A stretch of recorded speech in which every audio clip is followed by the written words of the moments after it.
ね、お金欲しいだけの人は来ないでください。あ、だからあなたの人生において、あなたにおいて仕事は何のために存在するのか。何もうまくいかないんですよ。スキルがあっても発揮してくれないですし。だから、いかに仕事が自分の人生豊かに生きるために、どういう立ち位置なのか、どういう意味があるのかっていうことを理解して、自分の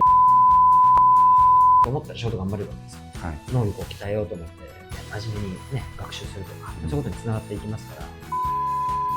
っていうのが弊社の方針ですね。モニ社長すいません。ちょっと今回もご相談なんですけど、僕の会社の、僕の事業部に新入社員が今年も数名入ってきたんですけど、結構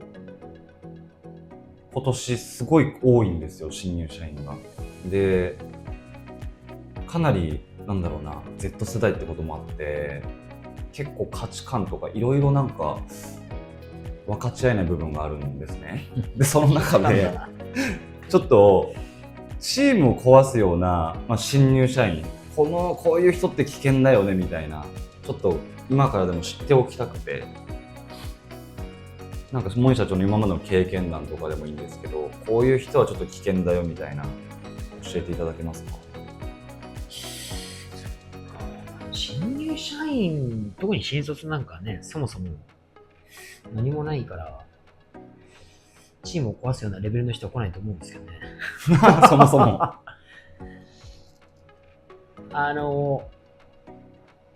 それはだから新入社員の、責任ではないというか、やっぱり、なんだろうな、新入社員のせいじゃなくて、はい、既存の社員とかの企業文化の浸透とか、そういうことだと思うんですけどね。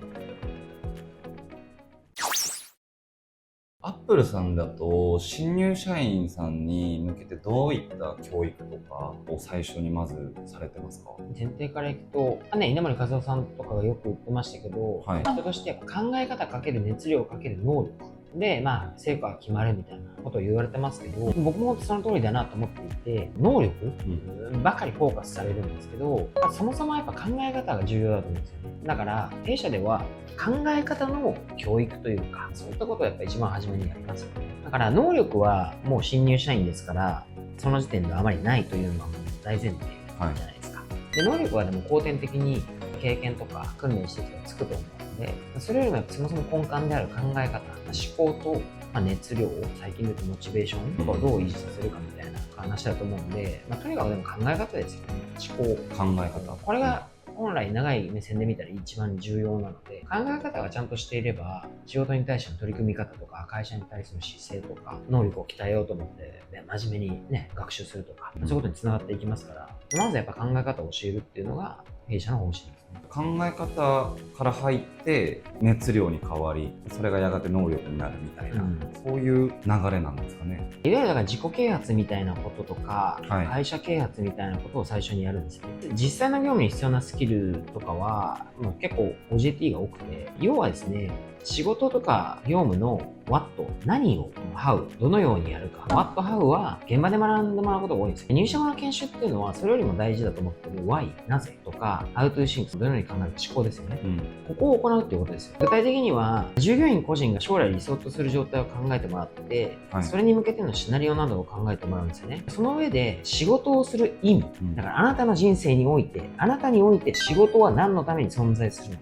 あなたによって仕事の意味は何なのかみたいなことをちゃんと理解させていく。そのお金を稼ぐためだけの仕事ではありませんよと。とにかく自分の人生において理想の状態になるために必要なツールとして捉えてください。とにかくそういうことをやる。だから、いかに仕事が自分の人生豊かに生きるためにどういう立ち位置なのか、どういう意味があるのかっていうことを理解して、自分の理想の状態に対してプラスになると思ったら仕事頑張れるわけですよ。はい、自分の理想の状態と仕事を頑張ったところ関係ないと思ってるからみんな頑張る。それはだからイコール、だから仕事をお金を稼ぐためだけのものだとか捉えたらそうなるんですよ。それはそもそも違いますよってことを最初に教えるわけですね。で、会社啓発っていうのは自社のことをちゃんと理解してもらって、理念とか歴史とか、とにかくかくその理解してもらって好感を持ってもらう、前向きに捉えてもらうことに注力する、そうでないと会社を後ろ向きに捉えるとか仕事を後ろ向きに捉えるっていうことがその考え方の中であったとしたら、何にもうまくいかないんですよ。スキルがあっても発揮してくれないですし、もうちょっと言うと仕事とか会社っていうのは自己実現の重要な場所として考えてもらうということでしょうかね。なので会社としては入社研修をそのように行っているんですよ。あんまり動画をこう見せたりとか、そういうのはないですか？その教える側とか研修の講師の場からすると詰め込みたいじゃないですか、いろんなことを教えたい、でも大事なのはそれを受け取る側がちゃんと伝わって理解した行動に移せるかどうかな、あんまり詰め込みすぎるの良くないと思うんですよね、一方的にこっちから発信して覚えろみたいなのは良くないと思うんで、僕らの研修はグループワーク的なものを多用しますね。なるほ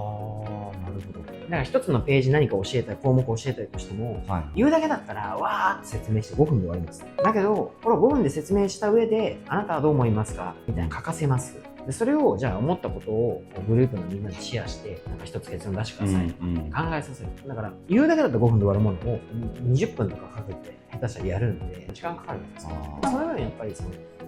わるかどうかが重要だから、じゃあアウトプットの機会も作る、そのグループワークの中で、なるほど。考え方っていうところに関しては、今のお話って多分入社後じゃないですか、採用の段階でもその辺って結構応募者の方に伝えたりしますか？だからやっぱりその採用のプロセスやっぱすごく大事ですよね。だから例えば一つ例で言うと、うちは仕事をお金を稼ぐためだけの場だと思ってる人には来てほしくないので、だからね、お金欲しいだけの人は来ないでください。もう直接言いますか？仕事イコールお金稼ぐだけだっていう価値観の人は来ないでください。基本言いますし、そうですね。だから重要なポイントはやっぱり採用のプロセスの中で言いますよね。なるほど。とにかく新入社員に対してはやっぱりちゃんと考え方っていうところをしっかりと教えるというか話していって、理解させて、それをやっていくっていうことが最も大事なことだと思うので、一番最初にやるべきことはそういうことだと思います。考え方、ありがとうございます。このチャンネルではビジネスに役立ちそうな知識、組織チーム論などいろんな動画を配信しておりますので、ぜひチャンネル登録をお願いいたします。そして最後にこの動画にもぜひいいねをよろしくお願いいたします。ありがとうございました。Apple では共に働く、そして共に日本一を目指す仲間をいつでも募集しておりますので、ぜひご連絡ください。